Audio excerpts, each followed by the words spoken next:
And now the job's done, it's really important to clean up the spray gun straight away. And these tips will cover our corded and our cordless spray guns.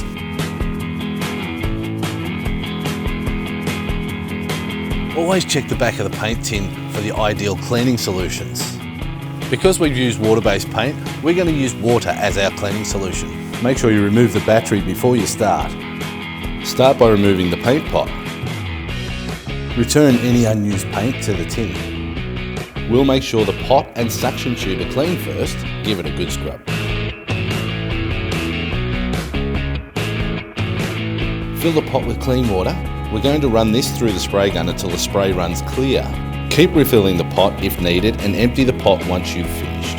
Next, we'll disassemble the spray head and give that a good clean with the brush.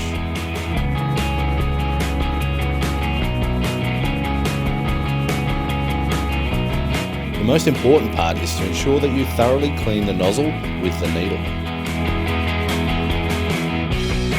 Remove the suction tube and seal and give these a good clean again.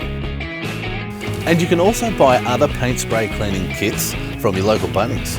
Finally, after everything's dry, put it all back together, ready for the next time.